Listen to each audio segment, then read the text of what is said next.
सौराष्ट्र देशे विशदेति रम्ये ज्योतिर्मयं चंद्रकलावतंसं भक्ति प्रदानाय कृपावतीर्णं तं सोमनाथं शरणं प्रपद्ये।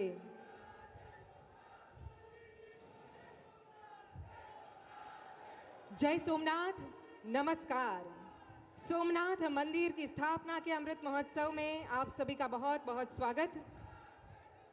लोह पुरुष सरदार पटेल ने जो नींव रखी उसे भव्य दिव्य शिखर तक पहुंचा रहे यशस्वी प्रधानमंत्री श्रीमान नरेंद्र मोदी जी अनादि अनंत श्री सोमनाथ मंदिर प्रभास क्षेत्र में पधारे हैं। आइए उनका विधिवत स्वागत करते हैं। आप सौनो उत्साह અહીંયા સુધી પહોંચી રહ્યો છે। જય સોમનાથ। આવો માનનીય વડાપ્રધાનશ્રીનું વિધિવત રીતે સ્વાગત કરીએ। સૌપ્રથમ વિનંતી કરીએ છીએ ગુજરાત રાજ્યના માનનીય મુખ્યમંત્રી શ્રી ભૂપેન્દ્રભાઈ પટેલ અને સાથે જ માનનીય નાયબ મુખ્યમંત્રી શ્રી હર્ષભાઈ સંઘવીને વિનંતી કે આપ સન્માન સૂચક પાઘડી અને ખેસ અર્પણ કરી માનનીય વડાપ્રધાનશ્રીનું સ્વાગત સત્કાર કરશો। સમસ્ત ગુજરાતની જનતા વતી આ સ્વાગત થઈ રહ્યું છે। જોરદાર તાળીઓ સાથે આપણે પણ તેમાં જોડાઈએ।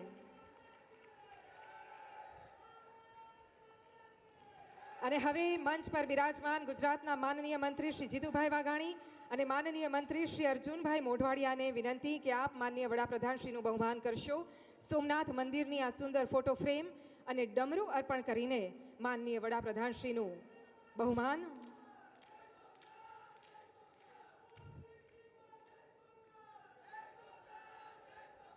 અને હવે માનનીય મંત્રી ડોક્ટર પ્રદ્યુમન વાજા અને માનનીય મંત્રી શ્રી કૌશિકભાઈ વેકરિયા ने विनंती के आप पण माननीय वडाप्रधानश्रीનું स्वागत करशो। साथे जोड़ाशे माननीय सांसद श्री राजेशभाई चुडासमा, माननीय धारासभ्य श्री भगवानभाई बारड અને श्री काळुभाई राठोड સિંહની સુંદર ફોટો ફ્રેમ અર્પણ કરી રહ્યા છે। અને હવે મંચ પર આમંત્રિત કરીએ છીએ પ્રદેશના આગેવાનો સર્વે શ્રી અનિરુદ્ધભાઈ દવે પવિત્ર કળશ અને વિશાળ કમળમાળા અર્પણ કરશે। શ્રી संजयभाई परमार, श्रीमती भावनाबेन हिरपरा, श्री विशालभाई वोरा, श्री भरतभाई वाड़ा, श्री अनिलभाई जेठवा, श्री मानसिंहभाई परमार, श्री धवलभाई दवे और श्री पुनीतभाई शर्मा द्वारा स्वागत। धन्यवाद। અને હવે આ વિશાળ કમળમાળા અર્પણ કરીને જેમણે ભારતીય આસ્થાનું स्थान गौरवान्वित कर्યું છે એવા વડાપ્રધાનશ્રીનું स्वागत। खूब खूब आभार, धन्यवाद। बंगाल भाग्य विधाता बनकर जनशक्ति को दंडवत कर गंगा सागर से अरब सागर पर अटूट आस्था का सागर बनकर समर्पण भाव से जलाभिषेक कर सनातन का स्वाभिमान जगाकर सोमनाथ के विरासत पर्व पर नमन कर नमन कर नमन कर। આજના પ્રસંગે ગુજરાતની ધરતી પર માનનીય વડાપ્રધાન શ્રી પધાર્યા છે ત્યારે આમંત્રિત કરીએ છીએ ગુજરાતના માનનીય મુખ્યમંત્રી શ્રી ભૂપેન્દ્રભાઈ પટેલને આપના સ્વાગત સંબોધન માટે।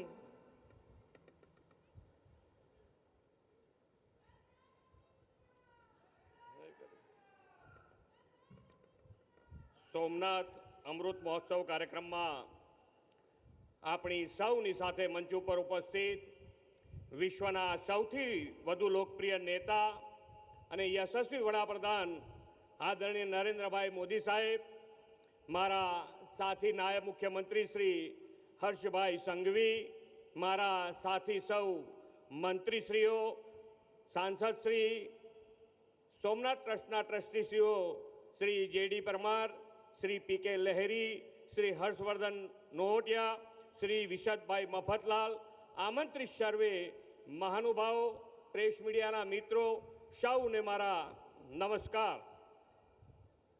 विश्वना सौथी अधिक लोकप्रिय नेता अने आपणा लोक लाडीला वडाप्रधान श्री नरेंद्रभाई मोदीनु हूँ हृदयथी खूब खूब स्वागत करूँ छूँ।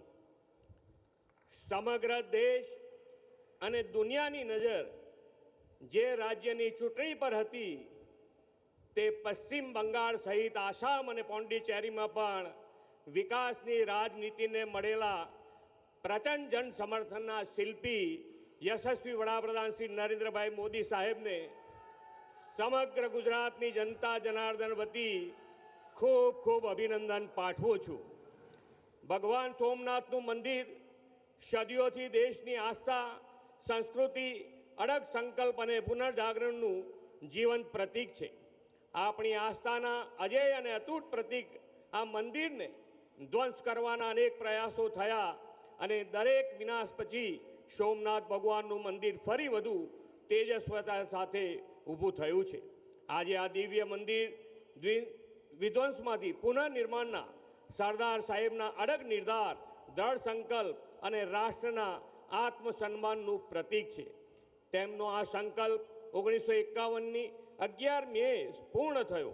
તે ગૌરવશાળી વિરાસતને આજે 75 વર્ષ થયા છે. આદરણીય શ્રી નરેન્દ્રભાઈ મોદીએ 2001માં મુખ્યમંત્રી તરીકેનું સેવાદાયિત્વ સંભાળ્યું. એ જ વર્ષે તેમણે સોમનાથ મંદિરના પુનઃનિર્માણનો સુવર્ણ જયંતિ ઉત્સવ ઉજવીને આપણને તક આપી હતી.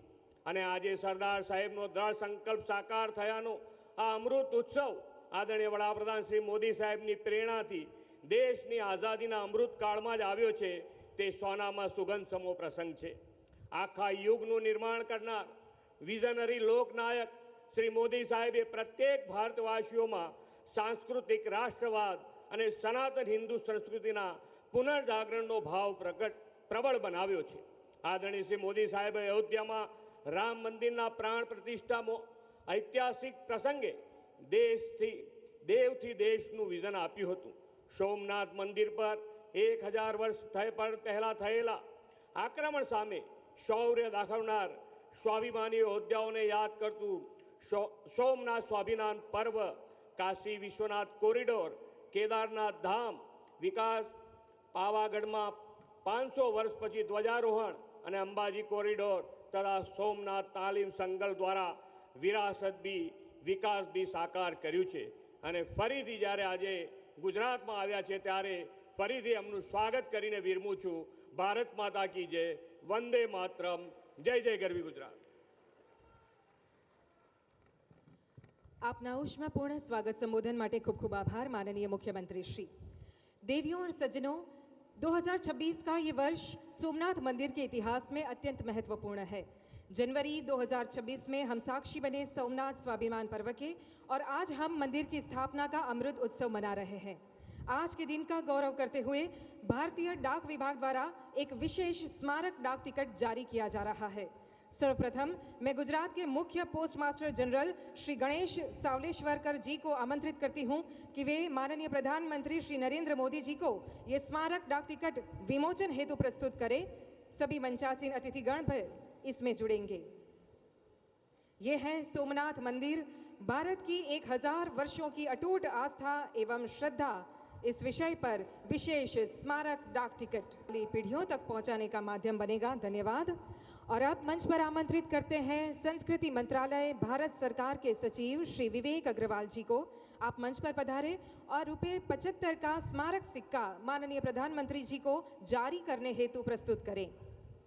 सोमनाथ मंदिर के पुनर्निर्माण को आज 75 वर्ष पूरे हो रहे हैं और इसीलिए भारत सरकार के टकसाल विभाग द्वारा निर्मित ये ₹75 का स्मारक सिक्का जो 40 ग्राम शुद्ध चांदी से बना है और ये सिक्का मंदिर की भव्य दिव्य सांस्कृतिक विरासत की याद युगों युगों तक दिलाता रहेगा.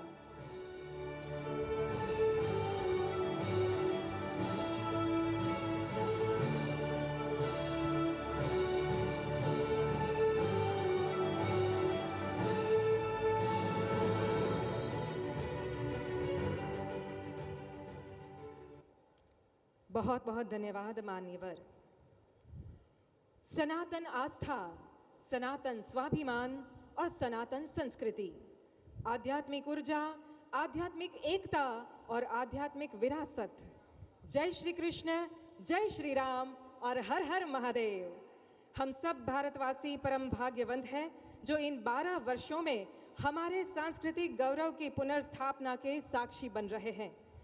जो अध्यात्म तथा आधुनिक विज्ञान का अद्भुत समन्वय कर सनातन की रक्षा और देश की सुरक्षा के प्रति मन वचन कर्म से समर्पित हैं, ऐसे समस्त भारतवर्ष के कल्याण पुरुष, नूतन भारत के शिल्पकार आदरणीय प्रधानमंत्री श्री नरेंद्र मोदी जी को आइए जोरदार तालियों के साथ आमंत्रित करते हैं आज के इस शुभ अवसर पर अपने बहुमूल्य मार्गदर्शन के लिए.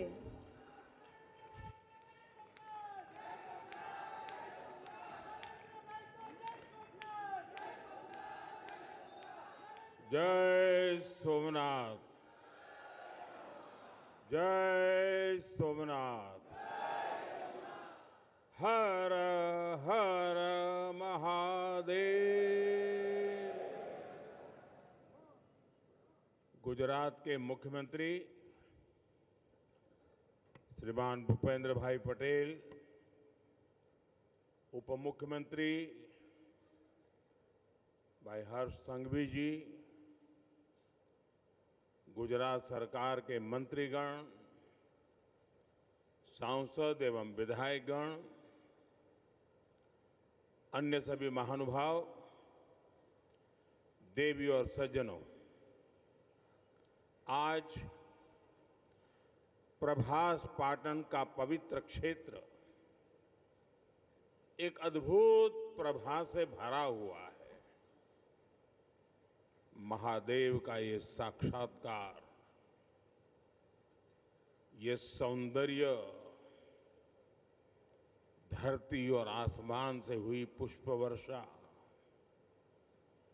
भगवा ध्वजों की ये आभा, कला, संगीत और नृत्य की अद्भुत प्रस्तुतियां, वेद मंत्रों का उच्चार, गर्भगृह में हो रहा शिव पंचाक्षरी का अखंड पाठ और इस सब के साथ साथ सागर की लहरों का जयघोष, ऐसा लग रहा है जैसे ये सृष्टि एक साथ बोल रही है, जय सोमनाथ, जय जय सोमनाथ। साथियों, समय खुद जिनकी इच्छा से प्रकट होता है, जो स्वयं कालातीत है, जो स्वयं काल स्वरूप है,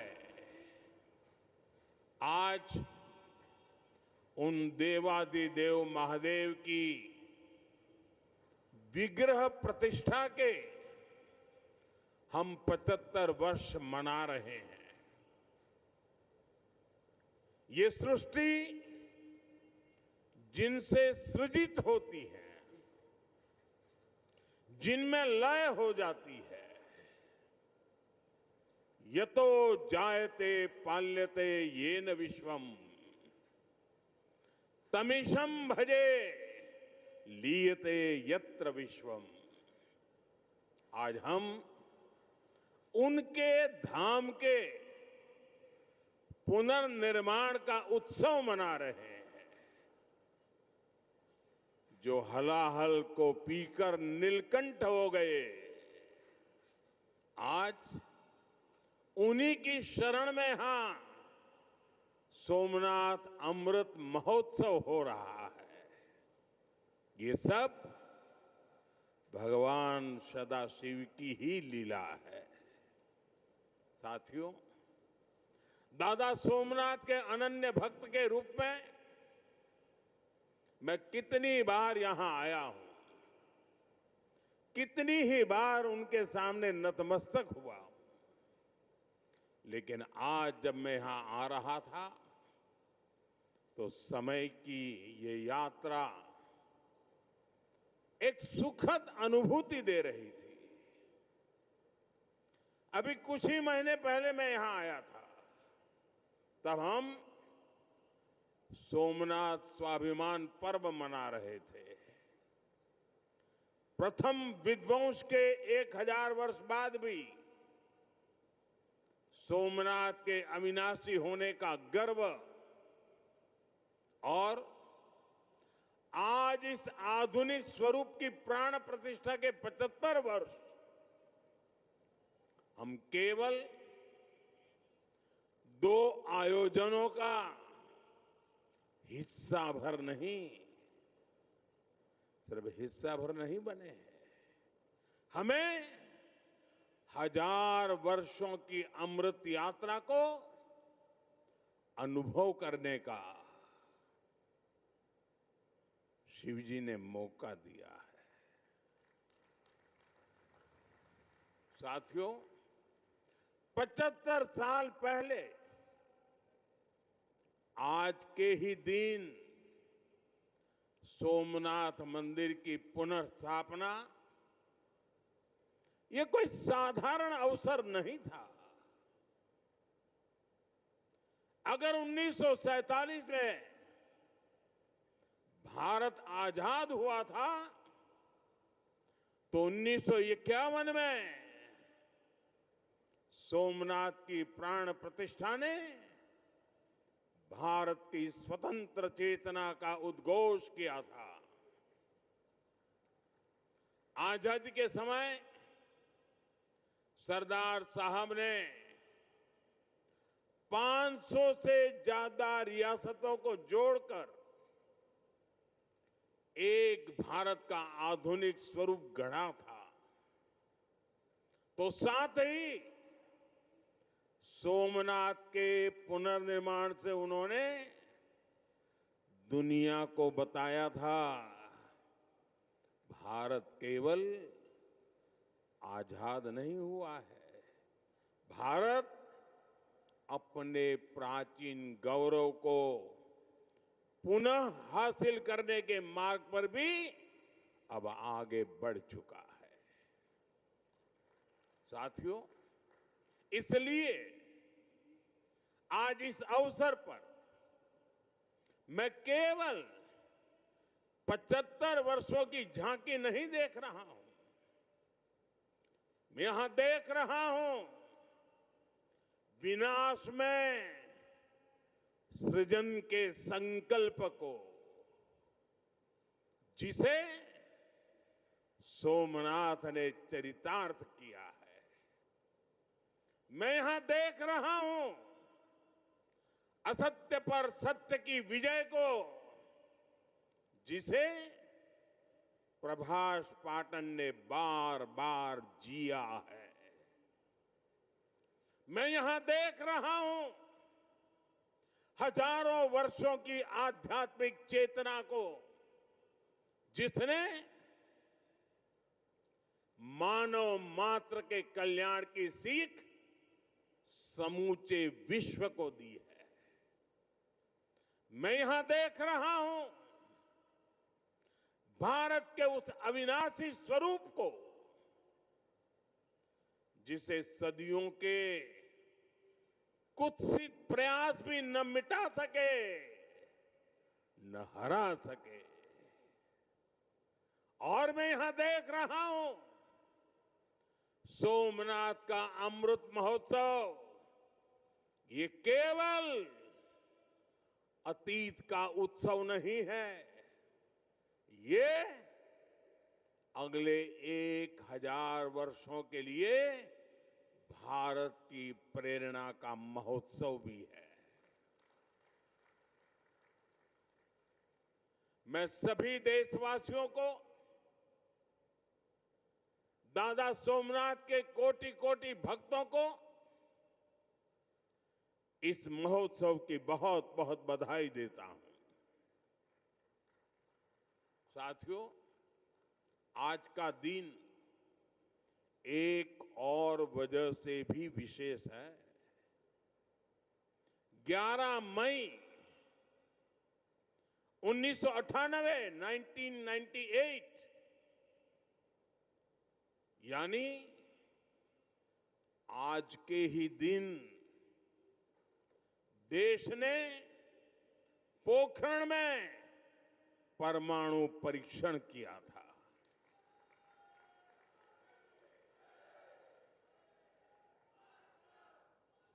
देश ने 11 मई को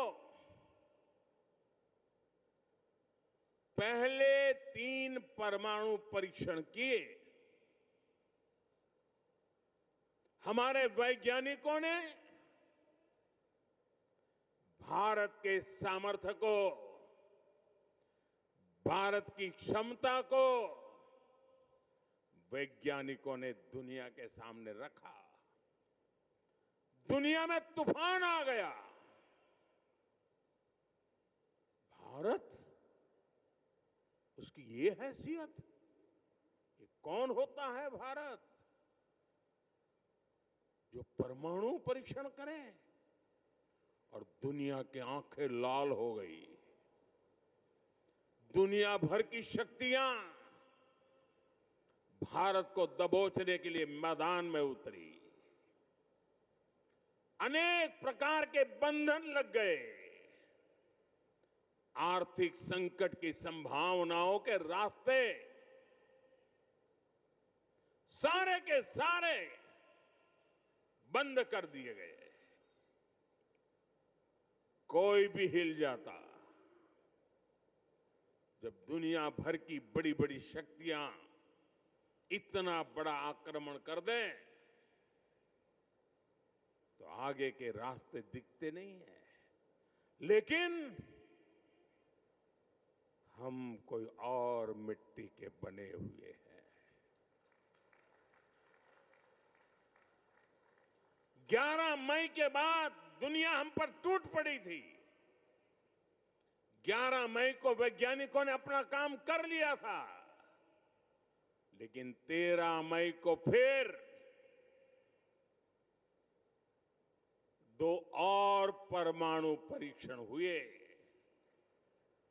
उससे दुनिया को पता चला था कि भारत की राजनीतिक इच्छा शक्ति कितनी अटल है। उस समय पूरी दुनिया का दबाव भारत पर था,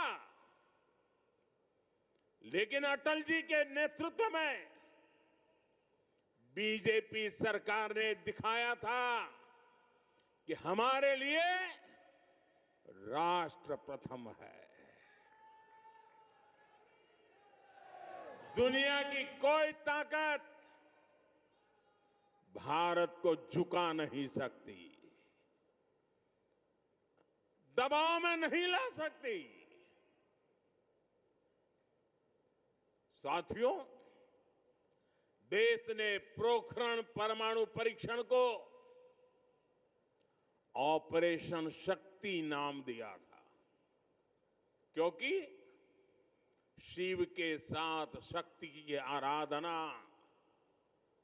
ये हमारी परंपरा रही है। अर्धनारीश्वर शिव स्वयं भी शक्ति के साथ ही पूर्ण होते हैं। आपको याद होगा, जब देश का मिशन चंद्रयान सफल हुआ था, तब चंद्रमा पर जहां भारत का रोवर लैंड हुआ, उस जगह का नाम भी हमने शिव शक्ति पॉइंट रखा है, क्योंकि हमारी आस्था में चंद्रमा शिव से जुड़ा है और शिव शक्ति से जुड़े हैं। और ये कितना सुखद है कि चंद्रमा के नाम से ही इस ज्योतिर्लिंग को हम सोमनाथ कहते हैं। साथियों, शिव और शक्ति की हमारी आराधना का जो विचार है, वो देश की वैज्ञानिक प्रगति के लिए भी प्रेरणा बने। आज हम ये संकल्प साकार होते देख रहे हैं। मैं इस अवसर पर भगवान सोमनाथ के चरणों से सभी देशवासियों को ऑपरेशन शक्ति की वर्षगांठ की भी बधाई देता हूं। साथियों, जब मैं पिछली बार यहां आया था, तब मैंने कहा था, जिसके नाम में ही सोम अर्थात अमृत जुड़ा हो, उसे नष्ट कौन कर सकता है। इतिहास के लंबे कालखंड में इस मंदिर ने कितने ही आक्रमण झेले। महमूद गजनवी, अलाउद्दीन खिलजी जैसे अनेक आक्रांत आए, लुटेरों ने सोमनाथ मंदिर का वैभव मिटाने का प्रयास किया। वो सोमनाथ को एक भौतिक ढांचा मानकर उससे टकराते रहे। बार बार इस मंदिर को, इस ढांचे को तोड़ा गया और ये बार बार बनता रहा, हर बार उठ खड़ा होता रहा, क्योंकि तोड़ने वालों को मालूम नहीं था हमारे राष्ट्र का वैचारिक सामर्थ्य क्या है। हम भौतिक शरीर को नश्वर मानने वाले लोग हैं, लेकिन हम जानते हैं उसके भीतर बैठी आत्मा अविनाशी है। और फिर तो शिव तो सर्वात्मा है। इसलिए अलग अलग काल में अलग अलग जीवों की संकल्प शक्ति में शिव प्रकट होते रहे। राजा भोज, कभी राजा भीमदेव प्रथम, कभी राजा कुमारपाल, कभी राजा महिपाल प्रथम, तो कभी राव खंगार, ऐसे अनेक शिव भक्त समय समय पर सोमनाथ मंदिर का पुनर्निर्माण करवाते रहे।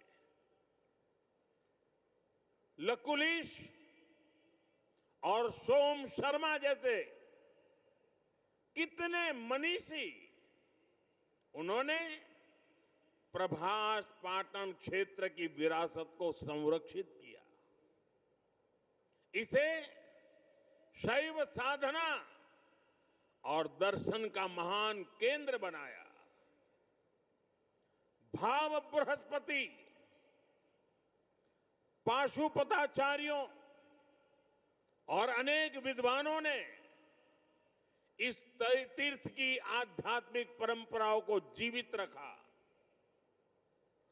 विशाल देव और त्रिपुरांतक जैसे व्यक्तित्वों ने यहां की बौद्धिक चेतना को सुरक्षित रखने का पुनीत कार्य किया। साथियों, वीर हमीर जी गोहिल,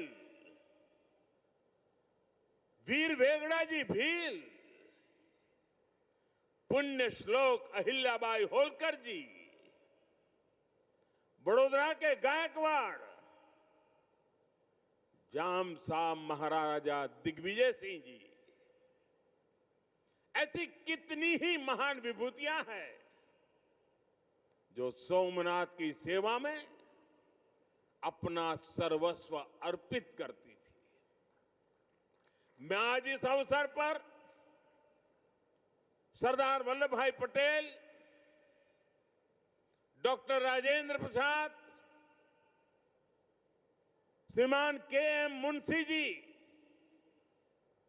ऐसी सभी ज्ञात अज्ञात दिव्यात्माओं को भी श्रद्धापूर्वक, आदरपूर्वक नमन करता हूं।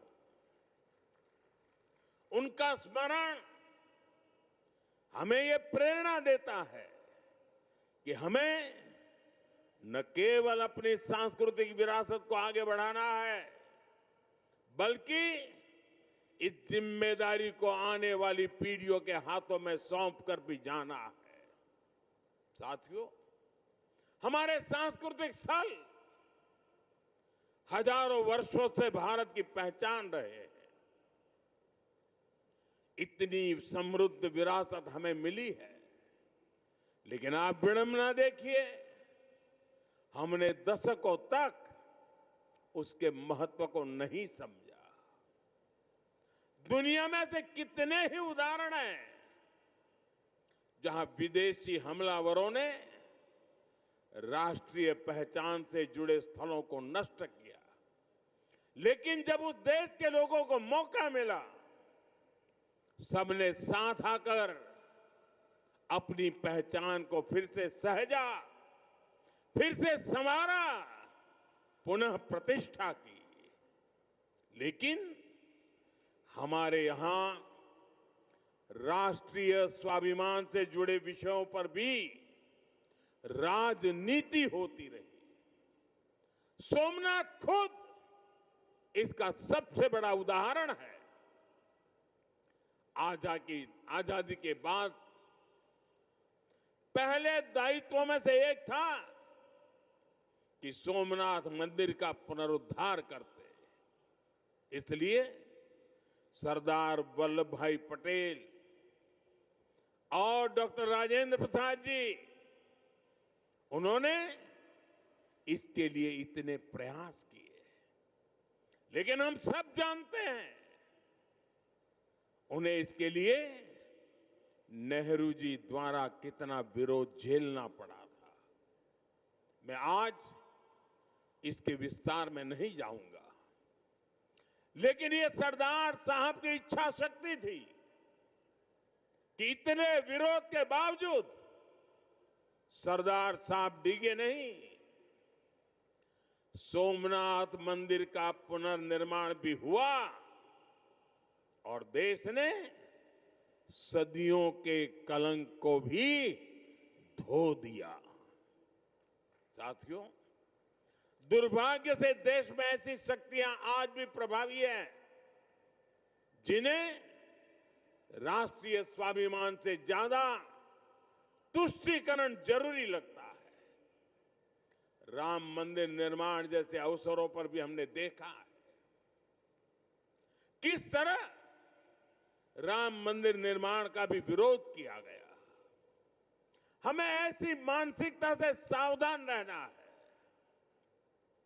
इस तरह की संकुचित राजनीति को हमें पीछे छोड़ना होगा। हमें विकास और विरासत को साथ लेकर के आगे बढ़ना होगा। साथियों, बीते वर्षों में मुझे सोमनाथ ट्रस्ट के अध्यक्ष के रूप में सोमनाथ दादा की सेवा का जो अवसर मिला, इस मंदिर और क्षेत्र के विकास के लिए जो ऐतिहासिक काम हुए, उस परिवर्तन को आज हम सब प्रत्यक्ष देख रहे हैं। लेकिन साथ ही इस सेवा का मुझे व्यक्तिगत लाभ भी हुआ है। आज मुझे देश के सभी पवित्र तीर्थों के विकास का जो मौका मिल रहा है, ये भगवान सोमनाथ का ही कृपा प्रसाद है। साथियों, आज काशी में सदियों बाद बाबा विश्वनाथ धाम का इतना भव्य विस्तार हुआ है। आज उज्जैन में महाकाल महालोक के विशाल दर्शन भी हो रहे हैं। केदारनाथ धाम का पुनर्निर्माण भी हुआ है। जैसा मैंने पहले कहा, अयोध्या में 500 साल की प्रतीक्षा भी पूरी हुई है। आज वहां भव्य मंदिर में रामलला विराजमान है।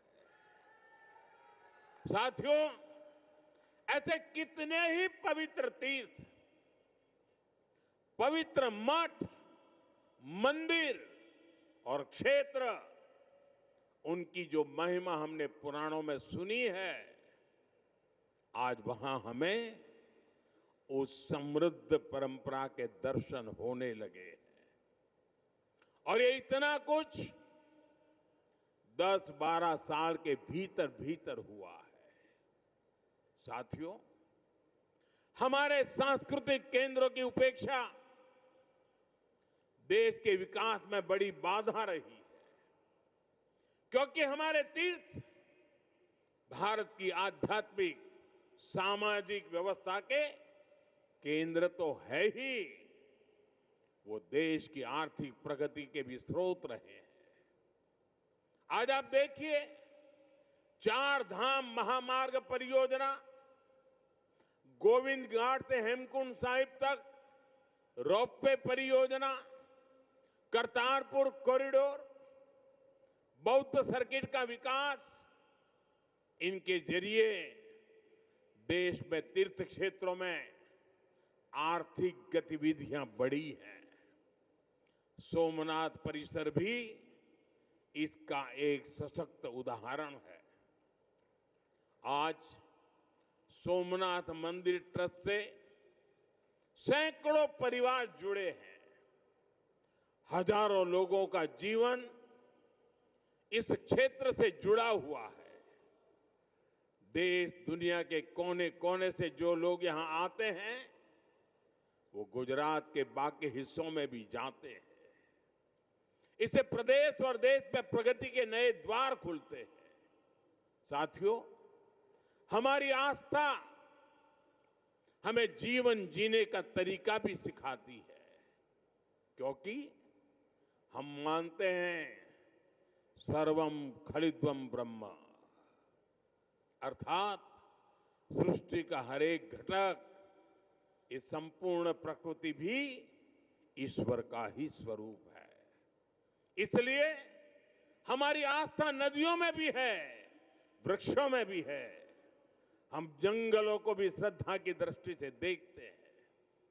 हम पर्वतों में भी पवित्रता का भाव रखते हैं।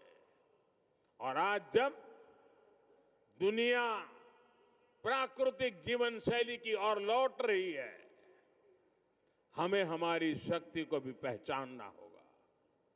हम हमारे तीर्थों और मंदिरों के विकास के साथ साथ उनकी गरिमा के लिए जागरूक होना होगा। हमें ऐसा जीवन अपनाएं जिससे प्राकृतिक और पर्यावरण की रक्षा हो। साथ ही हम हमारे पुण्य स्थलों को पूरी दुनिया के लिए एक उदाहरण के रूप में विकसित करें। हमें इन संकल्पों को अपनी आस्था से जोड़कर जीना होगा। साथियों, जब नई पीढ़ियां अपने इतिहास, अपनी आस्था और अपने सांस्कृतिक मूल्यों से जुड़ती है, तब राष्ट्र का आत्मबल और मजबूत होता है। आज भारत जिस आत्मविश्वास के साथ आगे बढ़ रहा है, उसमें हमारी सांस्कृतिक निरंतरता की भी बहुत बड़ी भूमिका है। आधुनिक और विरासत,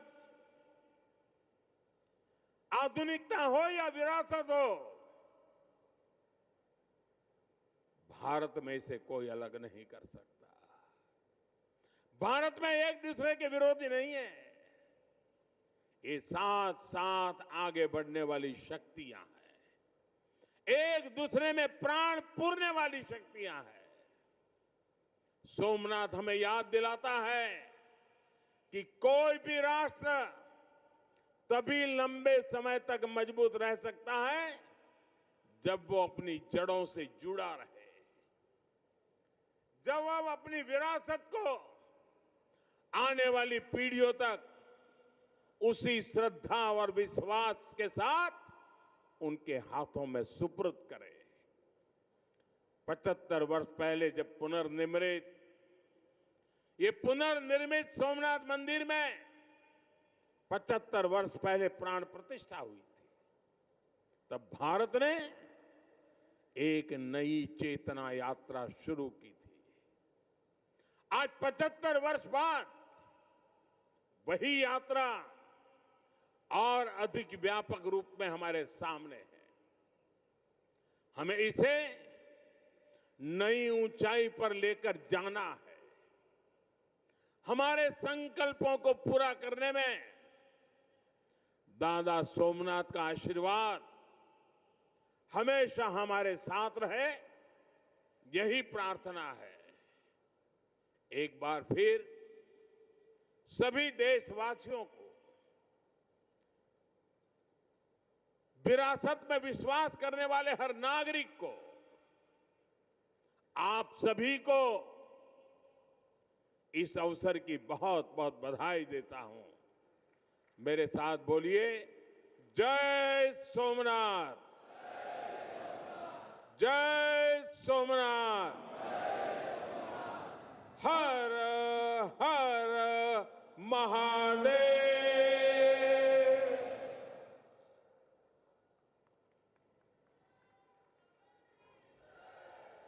बहुत बहुत धन्यवाद माननीय प्रधानमंत्री जी आपके इन प्रेरणादायी शब्दों के लिए। आपके ऊर्जावान प्राणवान नेतृत्व में भारतवर्ष का ज्ञान, विज्ञान, सभ्यता, संस्कार, संस्कृति विश्व के सामने पुनः स्थापित हो रहा है। देश के शौर्यवान, धैर्यवान, सनातनी सपूत ऐसे माननीय प्रधानमंत्री जी, आपका बहुत बहुत धन्यवाद। साथ ही आभार प्रकट कर तो सोमनाथ की धरती से प्रधानमंत्री नरेंद्र मोदी का ये संबोधन, और अपने इस संबोधन में प्रधानमंत्री ने सोमनाथ का जो इतिहास रहा है उसका भी जिक्र किया, साथ ही सोमनाथ मंदिर को लेकर कितनी राजनीति हुई है उसका भी जिक्र